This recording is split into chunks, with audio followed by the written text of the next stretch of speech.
Nantes, Paris Saint-Germain, c'est le 15e de Ligue 1 qui reçoit le leader, 9e journée de notre championnat. Le coup d'envoi de cette partie est prévu ce soir à 21h. Nantes-Paris Saint-Germain, c'est donc le match dont on va parler ensemble tout de suite. On va se poser 5 questions autour de cette partie. Les voici. Le PSG se présente sans Neymar. Et alors, qu'est-ce que ça change? Deuxième point, verra-t-on ce soir encore un blessé au Paris Saint-Germain? Verra-t-on également un Paris fatigué face aux Nantais? Un Nantes sans défense, vous le verrez tout à l'heure, que beaucoup de joueurs manquent dans l'arrière-garde nantaise ce soir. Et enfin, la 5e et dernière question qu'on va se poser ensemble, elle concerne l'homme en forme du moment du côté du Paris Saint-Germain, c'est Moïskine. Se dirige-t-il vers un triple doublé avec son nouveau club du Paris Saint-Germain? Voilà donc pour le programme. Eh bien, on démarre donc ces 5 questions autour de Nantes-Paris Saint-Germain, tout de suite avec la première question.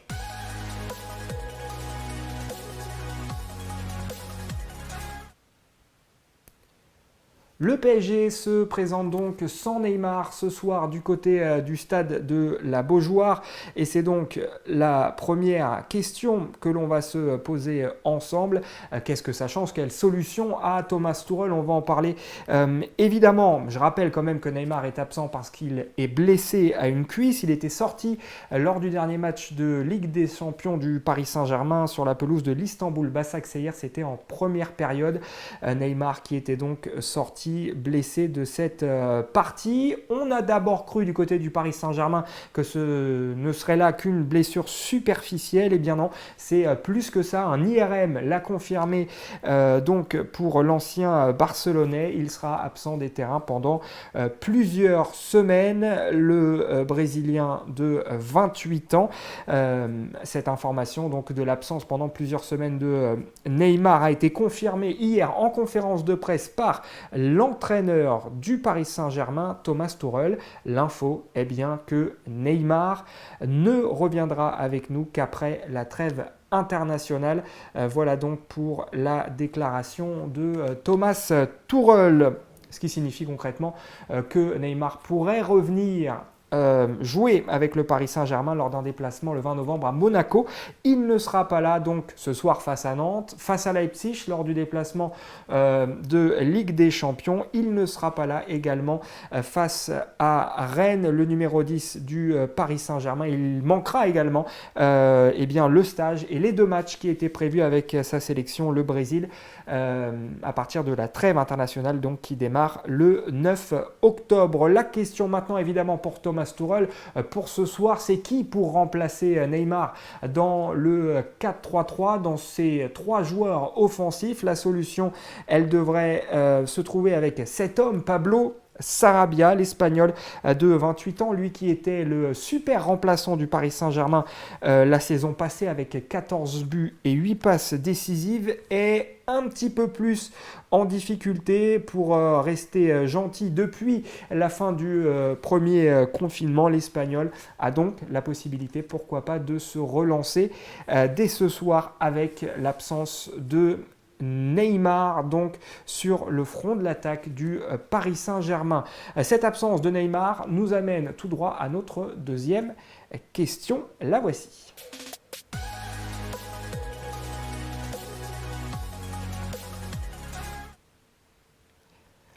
Y aura-t-il encore un blessé au Paris Saint-Germain ce soir sur la pelouse de Nantes? C'est donc la deuxième question qu'on se pose ensemble parce que l'absence de Neymar, c'est loin d'être la seule du côté du Paris Saint-Germain.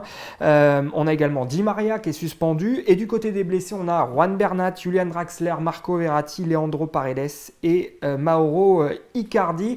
Et pour l'entraîneur du PSG, Thomas Tuchel, la blessure en plus de Neymar, c'est la goutte d'eau qui fait déborder le vase. Regardez ce qu'il a déclaré en conférence de presse, s'énervant à propos d'un calendrier jugé selon lui donc trop surchargé. On va tuer les joueurs, dit-il. On ne nous donne plus de phase de repos. Des joueurs doivent toujours jouer pour leur pays pendant les trêves, il n'y a plus de phase de récupération et de préparation. Dans ce contexte, à chaque match, on perd un joueur. Voilà donc pour la déclaration de Thomas Tuchel hier en conférence de presse. À Nantes, je précise, il y a des joueurs qui vont enchaîner après le déplacement du côté de la Turquie sur la pelouse de l'Istanbul Başakşehir. On a Mbappé, Kimpembe, Navas, Herrera, Keane, 5 joueurs qui devraient être titulaires ce soir face à Nantes, qui enchaînent donc un autre match cette semaine, en plus évidemment du précédent de la semaine dernière face à Dijon. Ces matchs qui s'enchaînent, eh bien, ça nous amène tout droit à notre troisième question du jour autour de ce match entre Nantes et le Paris Saint-Germain. La voici.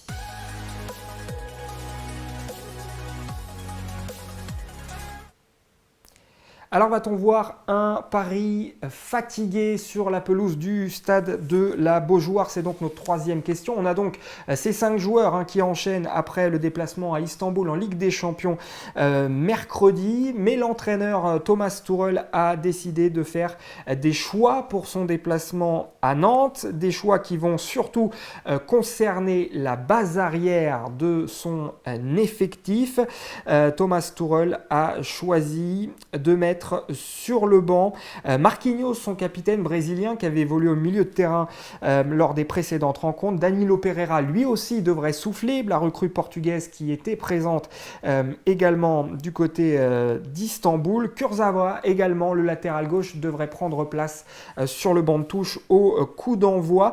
Quant à cet homme que je vais vous montrer tout de suite, c'est Florenzi. Florenzi, le latéral droit donc du Paris Saint-Germain. Lui, il a le droit carrément de rester à la maison. Il n'est pas dans le groupe pour pouvoir se reposer après tout cet enchaînement de matchs. En revanche, côté défensif, Thomas Tuchel devrait pouvoir compter sur l'Allemand Thilo Kehrer. De retour, il avait joué cette semaine du côté d'Istanbul. Il devrait pouvoir donc assurer sa place, que ce soit en tant que titulaire ou en cours de match, on verra ça.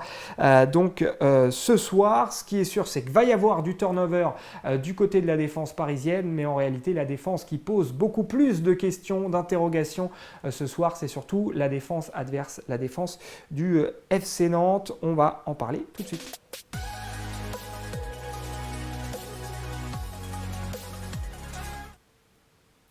Nantes sans défense, point d'interrogation. Alors pourquoi cette question? Eh bien, vous allez vite comprendre. Pour la réception du leader parisien ce soir, Christian Gourcuff, l'entraîneur du FC Nantes, est tout simplement privé de ses 4 défenseurs habituels, ses 4 titulaires en défense. Palois est suspendu.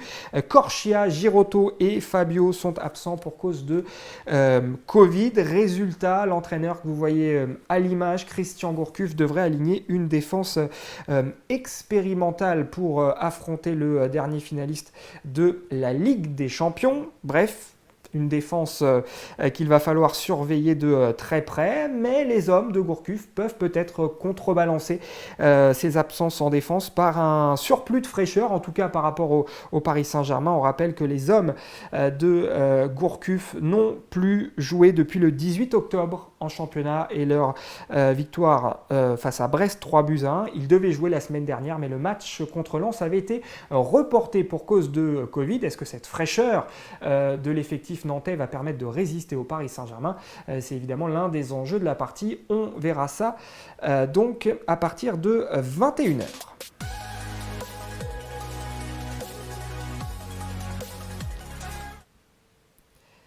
La 5e et dernière question du jour, elle concerne donc cet homme, l'homme fort en ce moment du Paris Saint-Germain, l'Italien de 20 ans, Moise Kean. Se dirige-t-il vers un triple doublé? Il devrait être titulaire sans surprise à la pointe de l'attaque alignée ce soir dans le 4-3-3 de Thomas Tuchel, aux côtés donc de Mbappé et de Sarabia, l'Italien de 20 ans. Si on dit que c'est l'homme fort du moment, c'est pour une raison très simple. c'est qu'il est sur 2 doublés consécutifs. Le premier en championnat, c'était la semaine dernière contre Dijon, lors de la victoire 4-0. Le joueur qui est prêté par Everton avait inscrit les 2 premiers buts de la partie. Et surtout, cet homme-là, il a sauvé le PSG d'un bien mauvais pas la semaine dernière, mercredi, du côté de la Turquie, en inscrivant les 2 buts de la victoire, 2-0 face à l'Istanbul Başakşehir. On va donc évidemment avoir un œil très attentif sur la capacité qu'aura Moiskin ou pas à marquer encore une fois ce soir et de s'offrir un triple doublé. Surtout que l'attaquant italien pourra compter une nouvelle fois sur cet homme, Kylian Mbappé évidemment, qui avait été double passeur décisif pour Moiskin du côté de la Turquie. Donc on va voir comment la complémentarité entre les 2 hommes continue de se poursuivre. Et puis évidemment Kylian Mbappé, comme à chaque match, on le regardera avec attention. Lui qui enchaîne, on en parlait tout à l'heure, les rencontres depuis le début de la saison. Et lui qui reste également sur 5 buts quand même lors de ses 3 derniers matchs de championnat. On aura donc évidemment un homme sur Kylian Mbappé. Voilà, c'était... tout pour moi, pour vous présenter donc les principaux enjeux autour de cette rencontre. Nantes, Paris Saint-Germain, le 15e du championnat face au leader actuel. Je rappelle l'horaire, c'est 21h, c'est ce soir. Je vous souhaite à tous un bon match et moi, je vous dis à très vite. Salut!